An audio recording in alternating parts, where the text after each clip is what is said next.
జమ్మకృష్ణ గారిని వేదికకి రావాల్సిందిగా కోరుతున్నాను. జై కుర్మా, జై కుర్మా. కేవైసీఎస్ సైనికులు గట్టిగా గర్జిస్తే ఎక్కడ సీఎం ఎక్కడ ఉండడం మన ఆత్మ గౌరవం సీఎం కనబడాలని జై కుర్మా, గట్టిగా జై కుర్మా. ఈరోజు దొడ్డి కొమరయ్య 99వ జయంతి పురస్కరించుకొని ఎల్బీనగర్ చౌరస్తాలో దొడ్డి కొమర విగ్రహ ప్రతిష్ట అతిథులుగా వచ్చినటువంటి మన ఎల్బీనగర్ ఇన్ఛార్జి, అలాగే మాజీ పార్లమెంట్ సభ్యుడు, మన బీసీలో ముద్దుబిడ్డ బహుజన సమాజానికి వారికి చెందినటువంటి మన మధుయాష్ ఖన్నా గారికి మరియు ముఖ్యంగా ప్రత్యేక ధన్యవాదాలు తెలియజేస్తున్నాను.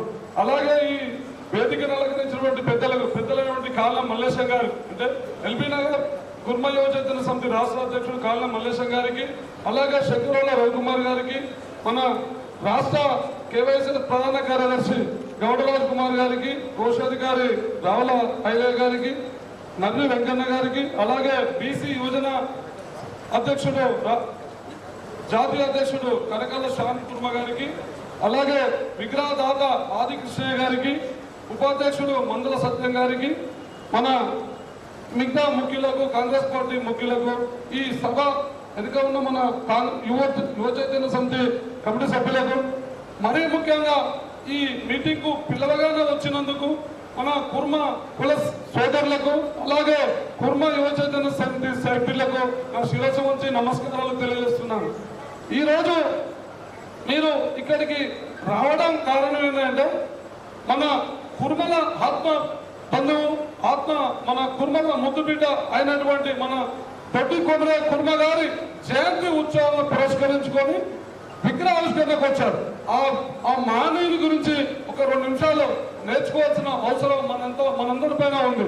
ఎందుకంటే అలాంటి మానవుడు మన కుర్మ కులంలో పుట్టినందుకు మనం ఎంతో గర్వించదగ్గ విషయం.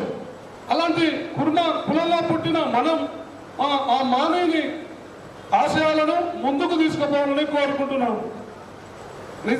నిరంకుశ పరిపాలనకు వ్యతిరేకంగా ఆనాటి కాలంలో విష్ణు రామచంద్రరావు జానకమ్మకు వ్యతిరేకంగా భూమి ముక్తి విముక్తి కొరకు మనకు విముక్తి కావాలని పోరాడిన మొట్టమొదటి వ్యక్తి మన దొడ్డి కొమరయ్య కుర్మ గారు.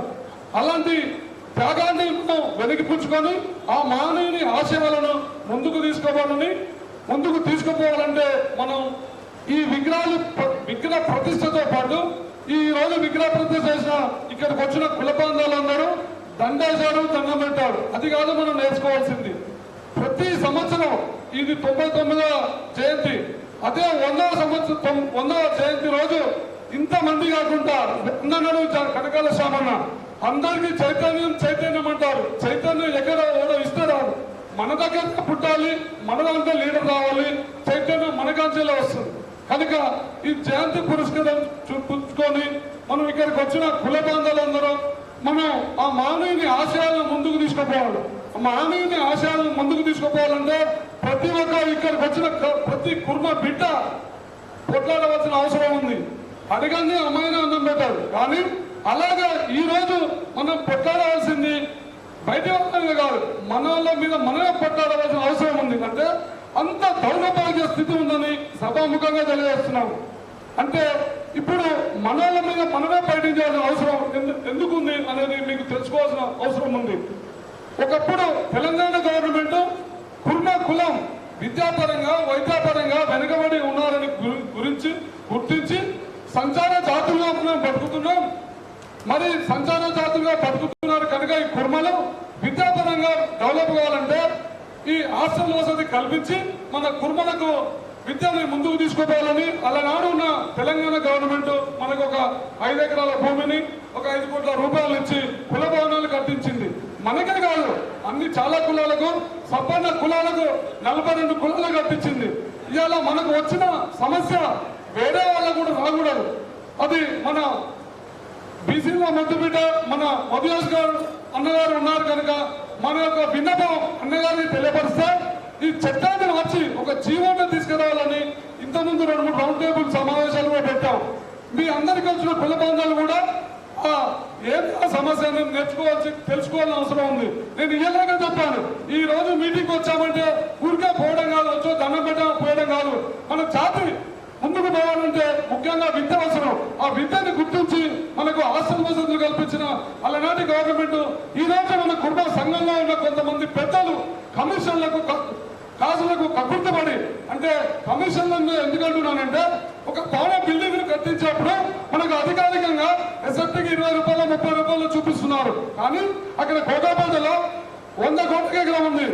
మన ఇక్కడ ఎల్బీ నగర్లోనే ఓన్లీ 20 రూపాయలు 30 రూపాయలు స్క్వేర్ ఫీట్ నడుస్తుంది. ఆ కోటాపేట బిల్డింగ్ లో కూడా అదే 20 రూపాయలు చూపిస్తున్నారు. అంటే దాని వెనుక ఎంత మతలాభం ఉంది, ఎంత కమిషన్లు ముడుతున్నాయి అనేది మనం నేర్చుకోవాల్సిన అవసరం ఉంది.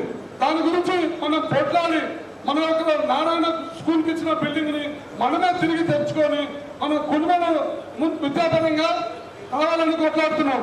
అంతేకాదు బిల్డింగ్ ఇచ్చినప్పుడు కుల పెద్దలే చెప్పారు. ఈ మీ కుల హాస్టల్ భవనం ఏంటంటే ఆ హాస్టల్ భవనంలో మన కుటుంబాలకు హాస్టల్ వసతి కల్పించాలి. స్కీమ్ డెవలప్మెంట్ అంటే గొర్రెల స్కీములు కానీ, మహిళలకు వేరే స్కీములు కానీ, అలాంటి స్కీముల ద్వారా మనని ఓన్లీ విద్యా హాస్టలే కాదు స్కిల్ డెవలప్మెంట్ కోర్సులు ఇచ్చి మన ఉన్ని పరిశ్రమ ఎక్కడో పోయింది. ఆ ఉన్ని పరిశ్రమను ముందుకు తీసుకొచ్చి అలాంటి చెప్పిన మా లీడర్లు, ఆ రోజు చెప్పిన లీడర్లు ఈ రోజు అదే నోటితోటి ఒక నారాయణ కాలేజీ కట్టబెట్టి వాళ్ళ స్వార్థంలో స్వలాభం గురించి వెళ్తారు. అందుకే మనం దాని మీద కొట్టాడవలసిన అవసరం ఉంది. ఇక్కడికి వచ్చిన కుల బాంధాలు ఉన్నారు, దాని గురించి ప్రశ్నించవలసిన అవసరం ఉంది, ప్రశ్నించవలసిన అవసరం ఉంది. నేను ఒక కుర్మ యువచైతన్య సమితి రాష్ట్ర అధ్యక్షుడిగా కుర్మ యువచైతన్య సమితి గురించి 2 బుక్కలు చెప్పదలుచుకున్నాను. ఈ రోజు కుర్మ యువచైతన్య సమితి పిలవగానే మీరు వచ్చినందుకు మరి ప్రత్యేక ధన్యవాదాలు. ఎందుకంటే కుర్మలు ఒకప్పుడు కుర్మాన్ని చెప్పుకోలేని దౌర్భాగ్య స్థితిలో ఉన్నప్పుడు ఒక 4 యువకులు కలిసి ఒక కుర్మ యువచైతన్య నామకరణం చేసి ఆ రోజు స్థాపించిన కుర్మ యువచైతన్య సమితి ఈ రోజు తెలంగాణ రాష్ట్ర వ్యాప్తంగా ప్రతి గ్రామాల్లో, ప్రతి మండలంలో ఉంది. సూర్యుడు తూర్పున ఉదయిస్తుందని ఎంత సత్యమో ఈ రోజు ప్రతి మండలంలో కుర్మ యువచైతన్య సమితి సైనికుడు ఉన్నది ఎంత సత్యం.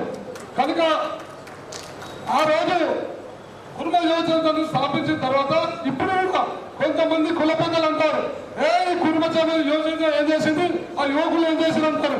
అలాంటి నాయకులకు నేను హెచ్చరిస్తున్నా.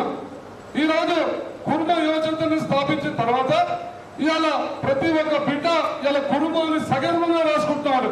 అంటే అది ఓన్లీ కేవైసీ స్థాపించిన ఘనత నేను చెప్పడం కాదు, ఆ కుల పెద్దల కొన్ని మీటింగ్ లో చెప్పారు.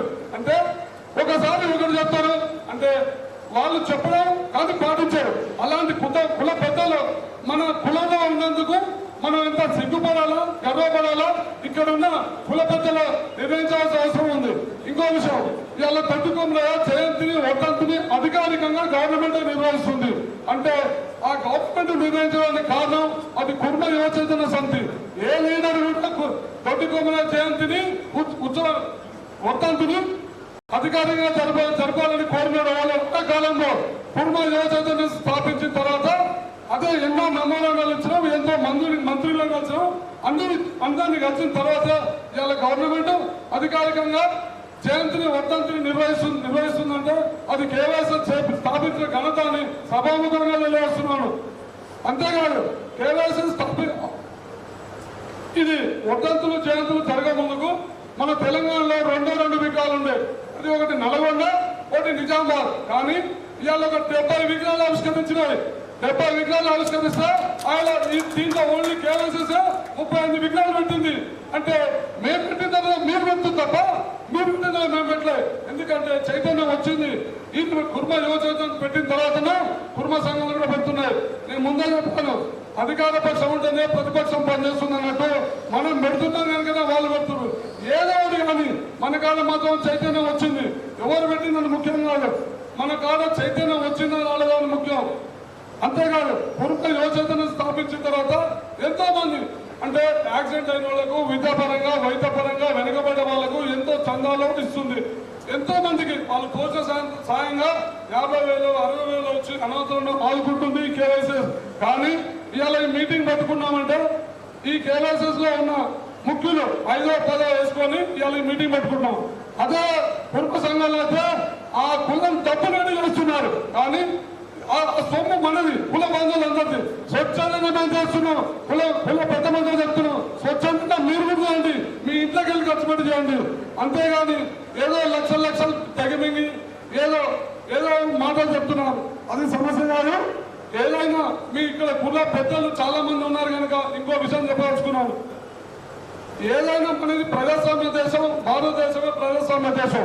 ఈ ప్రజాస్వామ్య దేశంలో కూడా అధ్యక్షులు అనే వాళ్ళు కూడా ప్రజాయుతంగానే ఎన్నుకోబడాలి. కానీ మన కుటుంబ సంఘంలో మీకు కూడా తెలుసు అనుకుంటా, 20 సంవత్సరాల నుంచి ఒకే అధ్యక్షుడు ఉన్నారు. ఆ విషయం మీకు కూడా తెలిసి ఉండాలి.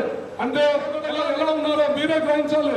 ఒక ప్రజాస్వామ్య దేశంలో ప్రతి ఒక్కరికి ఓటు హక్కు కల్పించేలాగానే మన సంఘంలో కూడా ప్రతి కుల సేవ చేస్తున్న ప్రతి బిడ్డకు ఓటు హక్కు కల్పించాలి.